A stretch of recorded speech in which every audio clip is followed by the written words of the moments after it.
First of all, I'd just like to thank you for inviting me to speak today. It's great to see all the familiar faces that I've known for a while now, but I think it's even better to see so many new people come to this event this weekend and get to meet so many new people that are interested in ideas that for us are essential in the fight for a better world. And within that, I think discussing the question of women or what role women can play in bettering society really is essential as well. So I'm just going to move that out of the way. As Tash said, these texts were quite fundamental in allowing me to gain a better understanding of what the women's struggle is, and also what the Bolshevik Party was able to achieve in relation to women's liberation. So I strongly recommend that you take a look at this material. But going to sort of what we're here to discuss today, and what I hope I can sort of enlighten you a little bit about and have a bit of a discussion about. What role did women play in the Russian Revolution, and what was sort of the situation in the what we would call the bourgeois family in the period of the Russian Revolution and the years after? Well, the 23rd of February by the old Russian calendar was the equivalent of today's 8th of March. It was International Women's Day. And in the year 1917, there was a mass demonstration of women in Petrograd.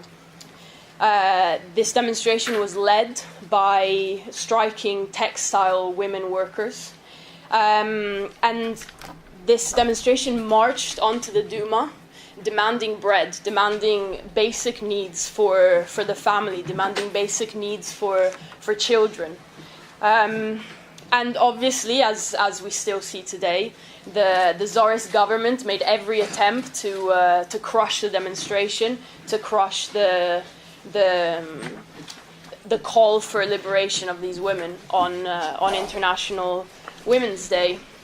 But you see, the fact is that you'll often see that women have a lot more to win in a revolutionary situation, and they've got a lot less to lose. And so they carried on that day. And it also helped that there was another 90,000 workers that were out on strike supporting the cause of women's liberation.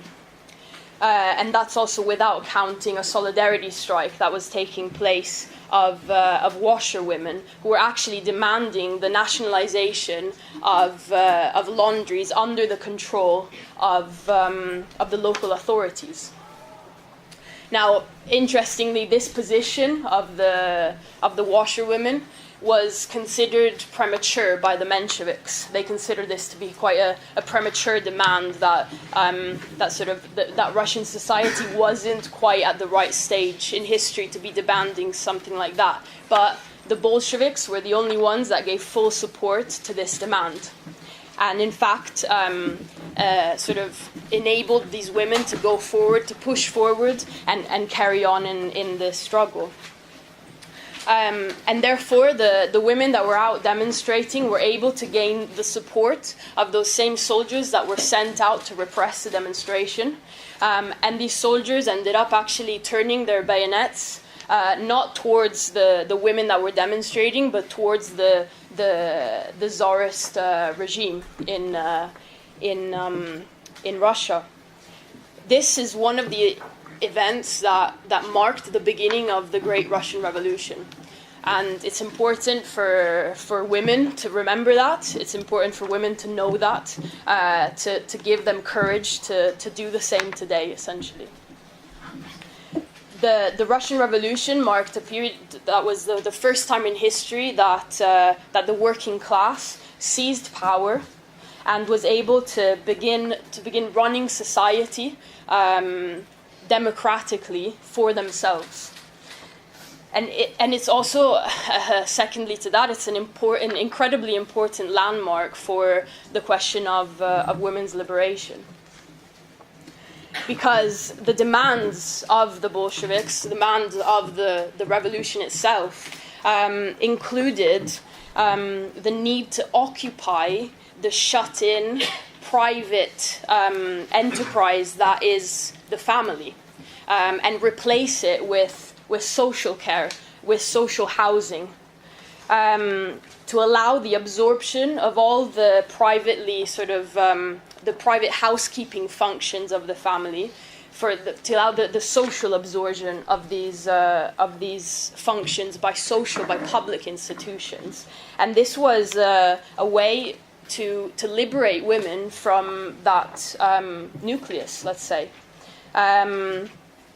And this, the Bolsheviks understood that this was only going to be possible if the commanding heights of the economy were to be nationalized in the interest of the masses, in the interest of women as well. And this, obviously, doing this would have, it did, as I'll explain. It allowed women to be free. It liberated women from the role that they have in that family, and allowed them to participate fully in the running of society.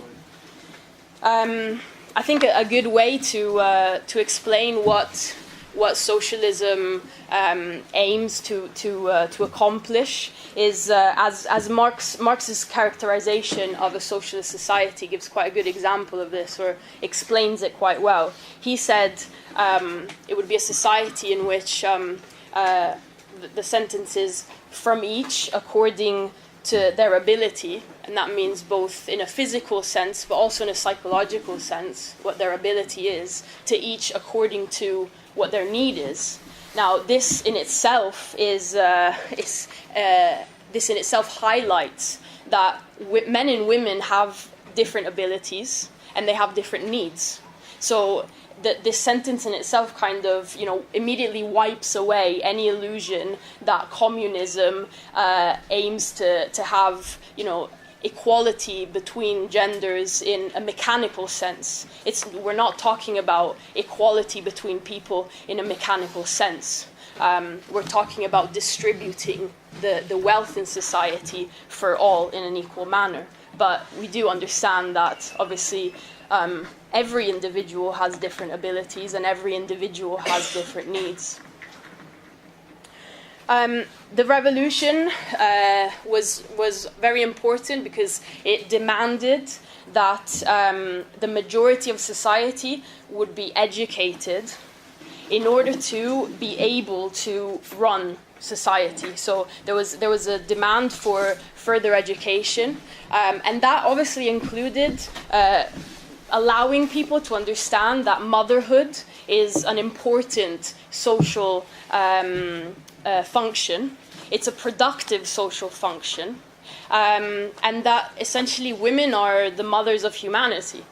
And the Russian Revolution aimed for this to be protected as such, aimed for motherhood to be protected in that way.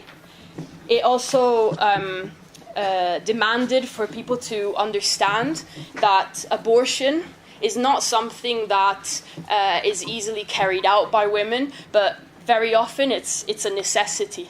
It's something that women are compelled into doing because of the social conditions that they're in, and the option of raising a child in poverty is not exactly appealing, let's say, and so it's an act of necessity. And the Russian Revolution had the aim not only of enabling people to understand this, but actually to remove any cause that would lead a woman to have an abortion. And also, it was important for society to understand that the emancipation of the woman was actually a lever for the emancipation of man, and that, as Camilla Ravera said, the woman will not be free until the man is also free.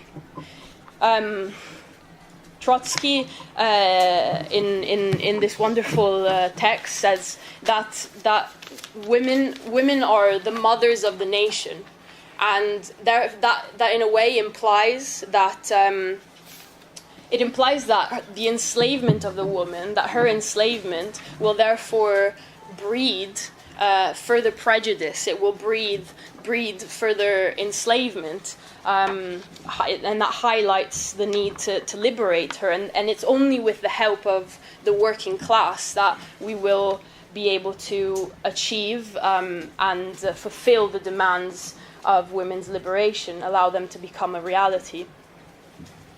Now, the demands of the Russian Revolution were not just like dreamt of by the Bolshevik party, by the leaders of the Bolshevik party, but they were actually based on a series of needs that women have. And therefore, the demands were to abolish all that tortures, all that humiliates and oppresses women in the household, in the workplace, and at the time in the peasantry. And so therefore it was not just a question of sort of fighting for women's demands on the surface of things, but it was necessary to go right to the core of to go to the origins of what oppresses women, of how women's oppression has arisen. And so, very briefly, I'm going to try to just give you a kind of an overlook of what happened in order to bring women into this position. So Marxism has analyzed the origins of women's oppression and in a way laid the theoretical basis, or this has allowed Marxism to lay a theoretical basis to overcome it. So with the settling of hunter-gatherer societies, there came also a division of labor, in which women dedicated more time to raising the children, more time to sort of dealing with household domestic tasks, and the man sort of dedicated their time to increasing production in agriculture and cattle raising. So there was a distinct sort of division of labor, let's say. So the labor of the man actually allowed him, or gave him the capacity to produce a surplus, i.e. more than was necessary to the individual or to that clan. And this therefore marked a distinctive change in the balance of forces within the family, within the clans that had settled. Because obviously it was the labor of the man that allowed for trade, and it allowed for development of private property, and therefore it was a tool for further enrichment, for further wealth to be produced. Whereas the labor of the women was not as productive in the eyes of that economic structure. Let's say the labor of the women did not produce a value in that way, a productive value. And this further on led to the abolition of what was called the mother right, which in a polygamous society, in a polygamous clan, would have been the only way to determine sort of what the family line was, because obviously women are the ones that give birth. So that was sort of the way in which the line in the clan was determined. And that was replaced with the rise of class society. That was, or the rise of private property. That was replaced by father right, because obviously the men that were producing the private property wanted to have someone to pass that private property on to, essentially, to maintain it to keep it inside the realms of the clan, of the family. So therefore they wanted to be able to pass that property on to a blood-related heir, essentially. And what that meant was essentially that women became the kind of heir-producing property of men. And along with that, what that meant was that women were forced into a monogamous relationship with men, whereas men obviously were not compelled to do the same. So really, this is just kind of to say that it's absurd to think that women, since the beginning of time, have been socially inferior to men, and it's absurd to think that there's a functional reason for why, or a functional significance to the role of women in society. That this division of labor was meant to be, or is the way that humans have developed naturally, let's say. And this culture, you might ask yourself, well, how did it become such a predominant idea in society? Well, that this culture of the patriarchal culture really was able to spread through trade, because the different clans, having developed the private property, were trading with other clans, and that allowed for those ideas also to go along with the trading. And also, it's interesting that religion definitely played a part in sort of, or religion assisted this process of spreading of culture. I'd just like to read out something that was written by the so-called, he was an abbot Rosmini, and he was a contemporary of Marx, and he was a political advisor in Italy. And he says that it is for the health. This is, by the way, sort of a sentence that is, or a concept that is used in educating young girls. That was used in educating young girls in Italy. So it is for the husband, according to the convenience of nature, to be lord and master. It is for the woman, and so it should be, to be almost an appendage, a complement to the husband, entirely consecrated to him and dominated by his name.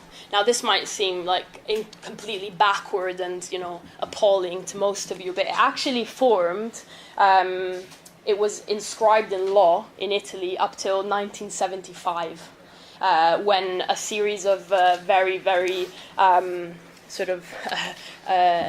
courageous women fought for this to be abolished, let's say. So another sort of concept is that capitalism, obviously, this implies that capitalism did not create women's oppression, but it definitely is a major obstacle in overcoming women's oppression, because capitalism encourages all possible divisions within the working class, not just the division between men and women, but the division between people of different color of skin, people of different sexuality. There's all possible divisions that have been dreamt up by the capitalist ruling class. And also the patriarchal culture in capitalism guarantees a layer of women's labor that is cheap, that is very cheap, that can be sort of pushed in and out of the labor market when it's needed, essentially, when it's required by the capitalist system. And capitalism also unloads a series of responsibilities onto the family nucleus. So obviously, what that implies is that it's unloading these responsibilities onto the woman that is, we could say, enslaved in the household. And families within capitalism have further developed into becoming sort of an entity or a private entity that has to economically sort of provide for itself, you could say, and be self-sufficient in a way, especially self-sufficient with relation to domestic tasks. We rely on our family nucleus for our clothes to be washed, for our food to be made, and so on.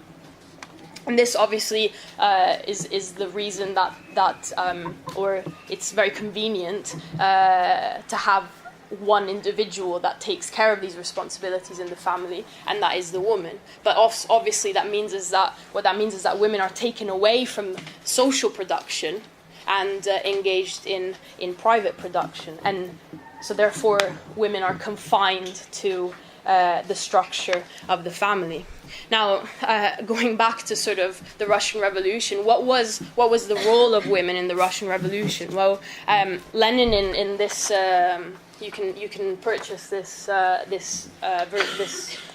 issue of the Idom, in which there's a quote from Lenin in which he says that in Petrograd, here in Moscow, in other towns and industrial centers, the women workers acted splendidly during the revolution. Without them, we should not have been victorious, or scarcely so.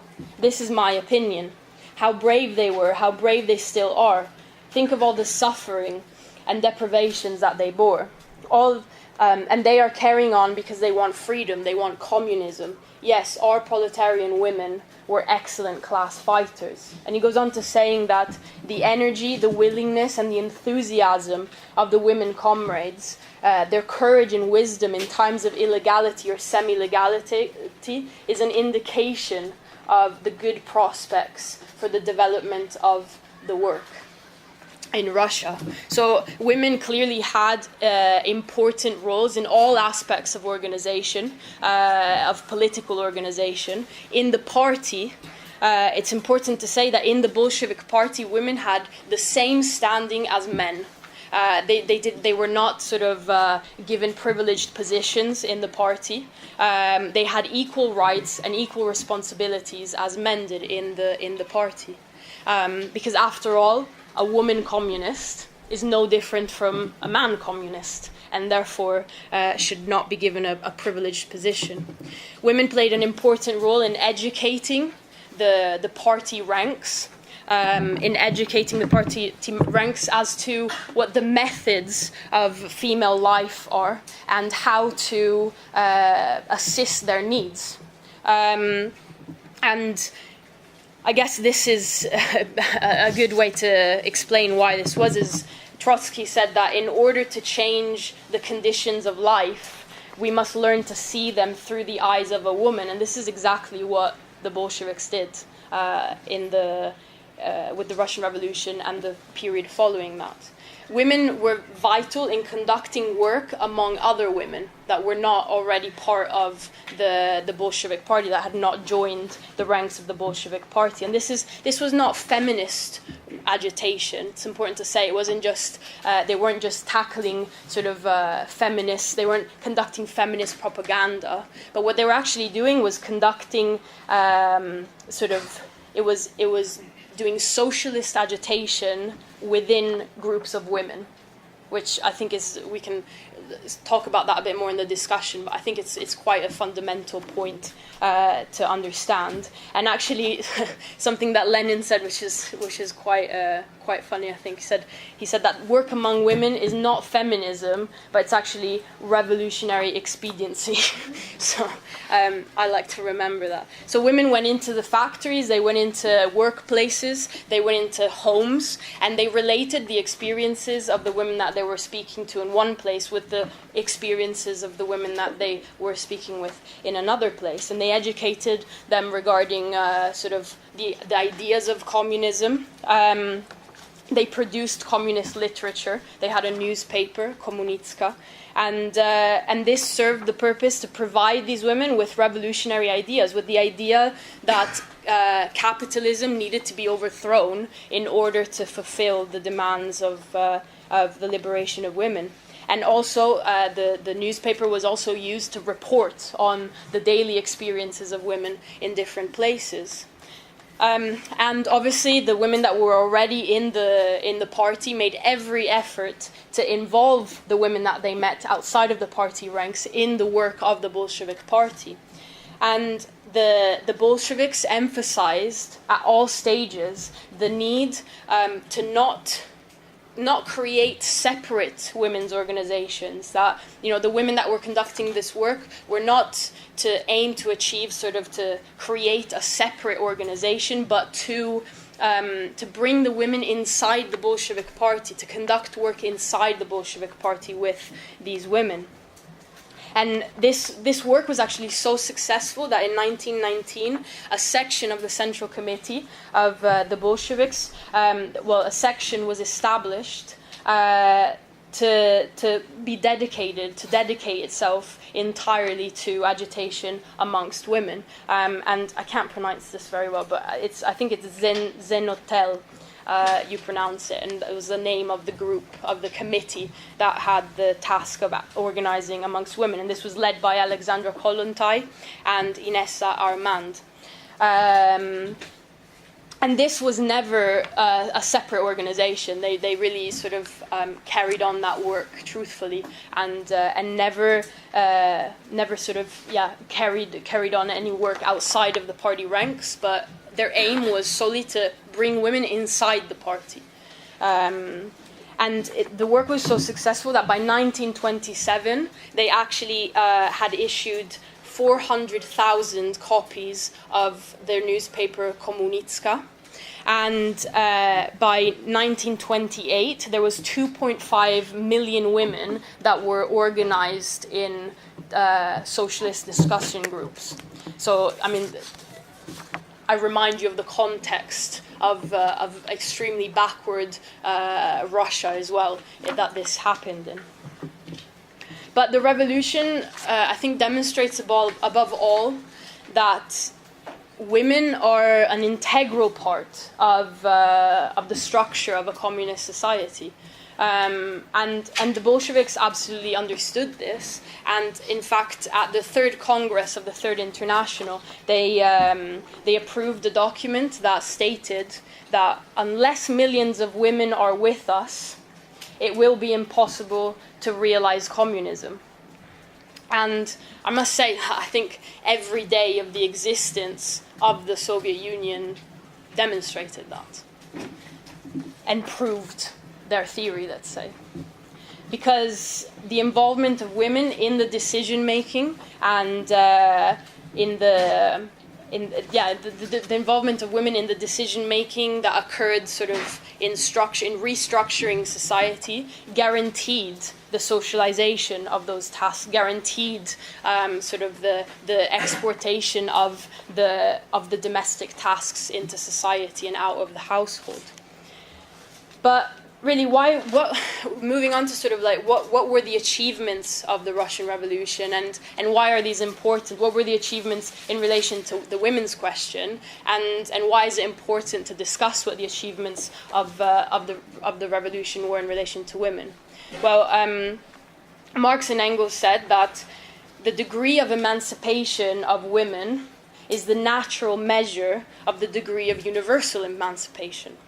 And Fourier, who was a French utopian socialist, also said that social progress is measured by the progress of women towards freedom, and that the position of women in any social regime is a graphic indicator of the health of that regime.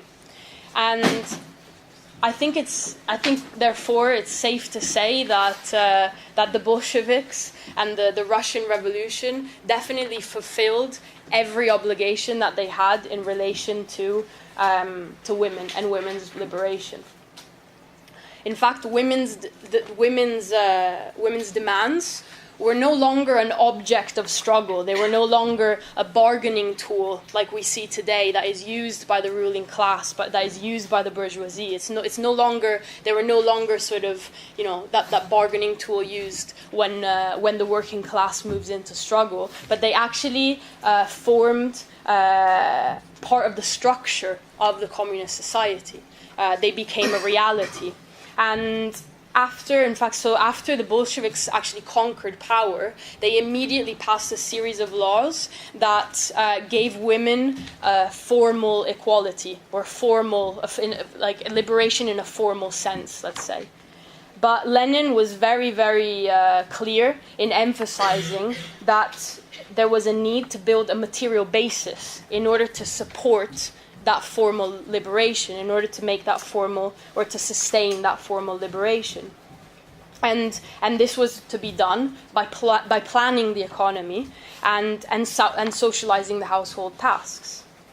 So, in relation to pregnancy and health, the revolution gave women the right to abortion in 1920. And this was done in order to abolish the condition of menace that women find themselves in when they're forced to have a child in a situation of poverty. And Russia was actually, Soviet Russia was actually the first country on earth to legalize abortion. Women had a right to maternity leave for a period of up to 1 year.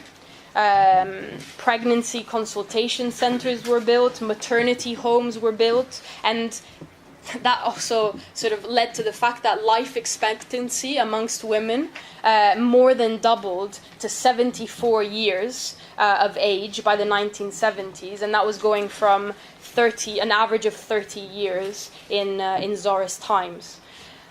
A department for the protection of mother and child was appointed by Alexandra Kollontai in 1918.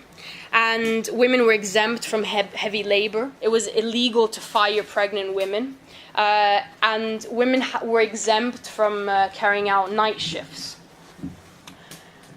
As Trotsky said, the question of motherhood is above all a question of housing, a question of having running water, and a question of having a great enough food supply. And having consideration for the mother is the truest and deepest way of improving the fate of the child. And in fact, consequently to all the changes that were implemented, the child mortality fell by 1925.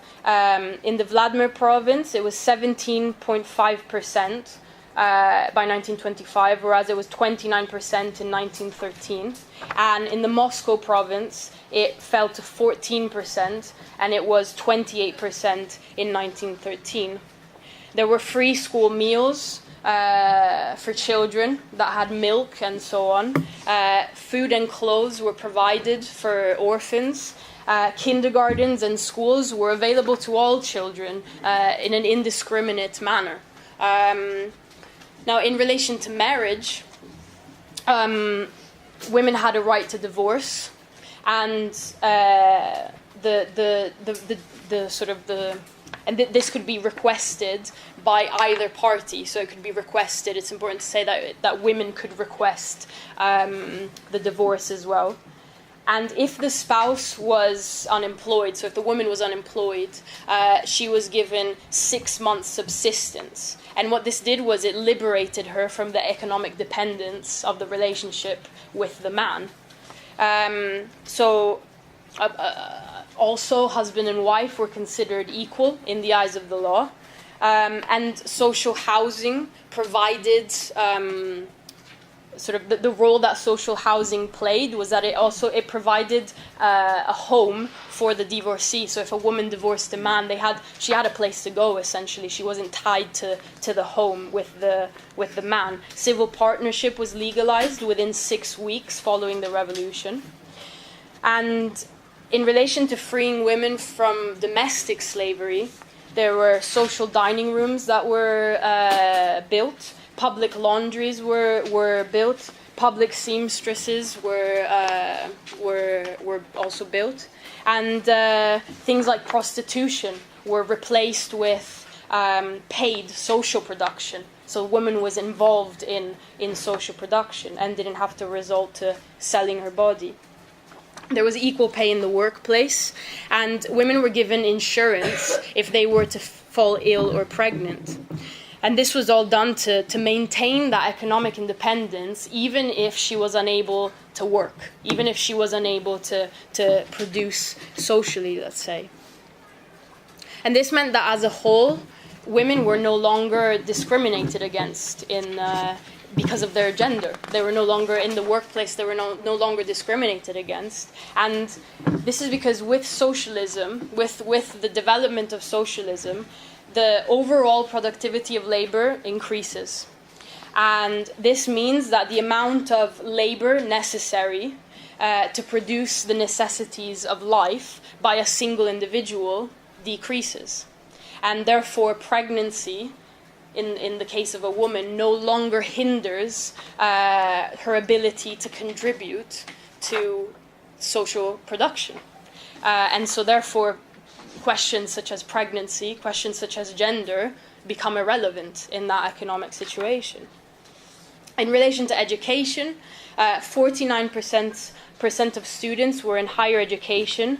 49% of students that were in higher education were women by the 1970s, and by that time, only Finland, France, and the USA had more than 40% of women in higher education.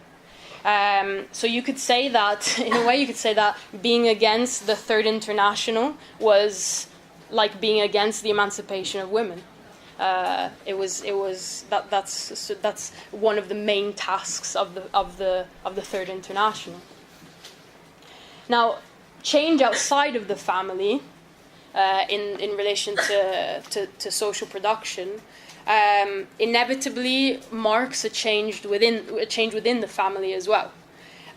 So that's mainly because the way that people live is determined by the development of the means of subsistence and the development of the social institutions in society. So the social structures in society, such as the family, will be linked to the degree of development of the productive forces. Therefore, this implies that families can't just be abolished. It's not possible to just from one day to the other abolish the family, but the family must be replaced with something else.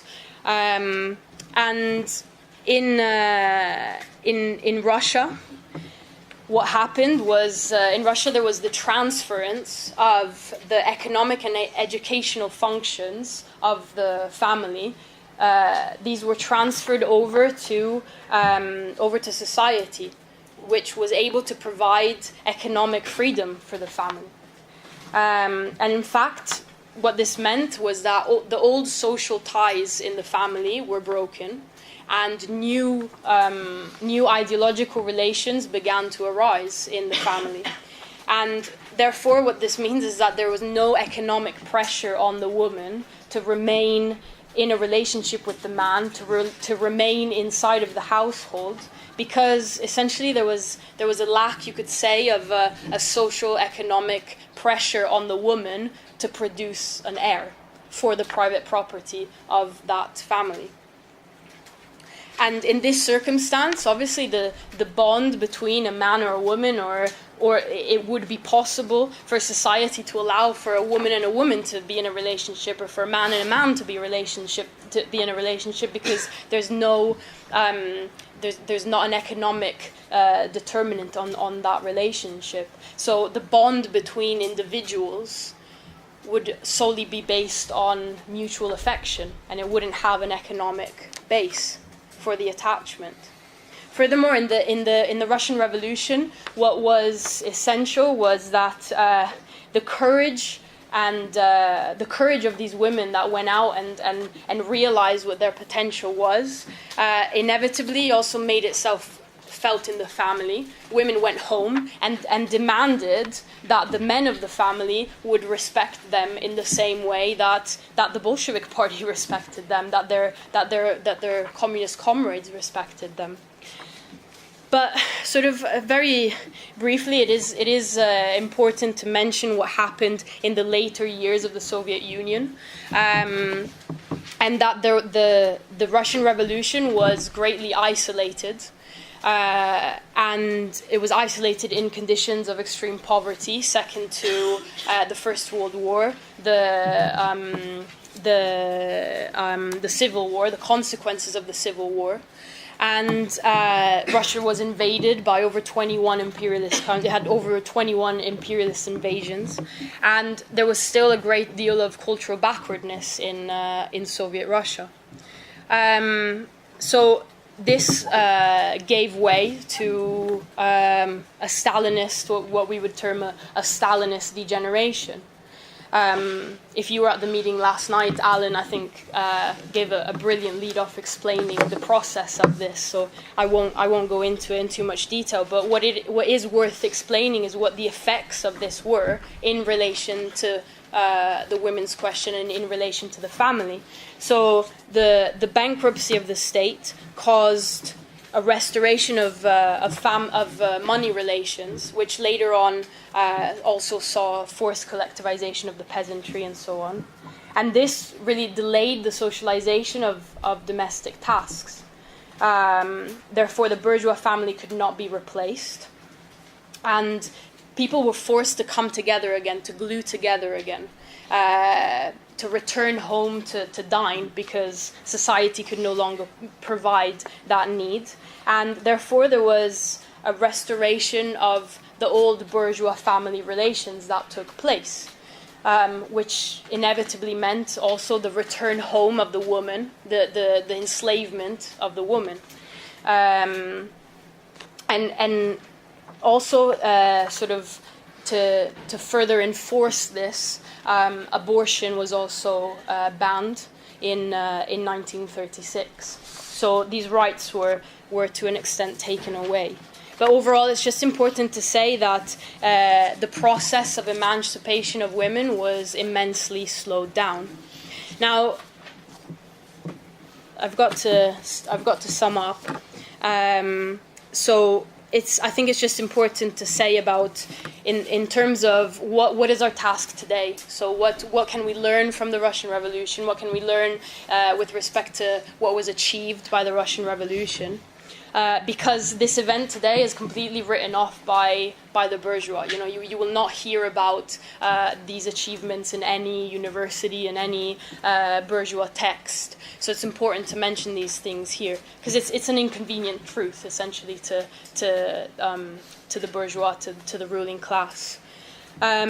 So the Russian Revolution really demonstrated that. It demonstrated to women the importance of the working class coming to power. It demonstrated also the importance of women being involved in that process. I think that's a major thing that we should take away from that. And I think the experience of the Soviet Union taught or at least cleared away more prejudices than volumes of feminist literature could ever do. That experience alone is something that demonstrates what can be achieved. And in fact, it has taken capitalism 100 years, we could say now, to achieve what was achieved by the Bolsheviks in just a period of 2 years, in a condition of extreme poverty, extreme backwardness in Russia. And if we look at the conditions of women today, well, we're not really in a great situation if we look at society through the eyes of women today. There's still differences in terms of pay. There's still differences in terms of living conditions in different countries that have different developments of the productive forces. And so today, sort of, the communists of today, the Communist International of today, has a need and has to fight for progressive reforms for women to whatever extent is possible within capitalism. But above all, the communists of today must understand that we must first lay the material conditions that will enable for liberation of women to become a reality. With today, there's billions of dollars that are in private hands that could be ripped away and poured into social production, that could be poured into the social structures that maintain people today. And I think it's the main thing that we need to realize is that until the power of property, the power of capital and private property remains, it will be impossible for women to achieve an actual liberation, and that this will only allow her, or the greatest extent that we can see is that this will only allow her to also own private property in capitalism, and that women may also earn a wage, and they may also have equal rights in front of bourgeois law. But these rights are completely tied into the demands of the capitalist market. So these demands, or these rights rather, can be taken away depending on the degree of development of the capitalist system. And so, therefore, they're completely tied into that. And so the women's question is not an extra issue to deal with when we're talking about the emancipation of the working class as a whole. But it's actually a decisive issue that advances the struggle for, or the struggle against capitalism. Now, I know I'm running far ahead, but there's one thing when I started doing reading for this lead off, there was something that I read that I thought this is what I have to do, right? This is when I come and speak to this crowd, and this is what Lenin is telling me to do today. Okay, so Lenin says that the thesis must clearly point out that real freedom for women is possible only through communism. The inseparable connection between the social and human position of women and private property in the means of production must be strongly brought out. That will draw a clear and ineradicable line of distinction between our policy and feminism, and it will also supply the basis for regarding the women's question as a part of the social question, of the workers' problem, and so bind it firmly to the proletarian class struggle and the revolution. The communist women's movement must itself be a mass movement, a part of the general mass movement, not only of the proletariat, but of all the exploited and all the oppressed, all the victims of capitalism or any other misery. In that lies its significance for the class struggles of the proletariat and for its historical creation, communist society. We can rightly be proud of the fact that in the party, in the Communist International, we have the flower of revolutionary womankind. But that is not enough. We must win over to our side the millions of working women in the towns and villages, win them for our struggles, and in particular for the communist transformation of society. There can be no real mass movement without women. So I hope this is what I have in some way relayed to you. And I hope that all the women in this room that have not yet joined our fellow comrade men in the fight for our emancipation choose to do so today. Thank you.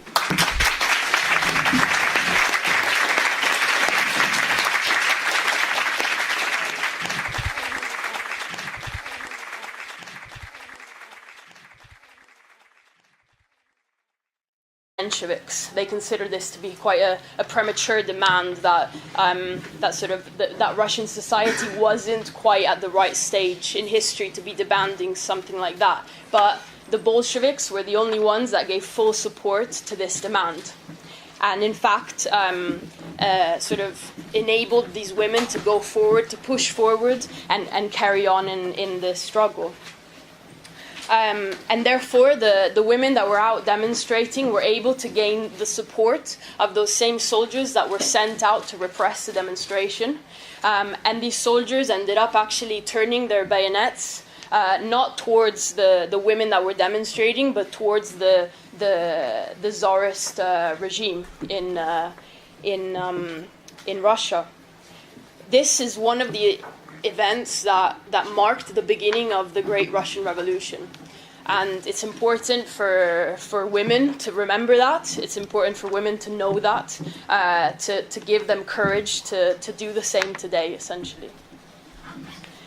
The Russian Revolution marked a period that was the first time in history that the working class seized power and was able to begin running society democratically for themselves.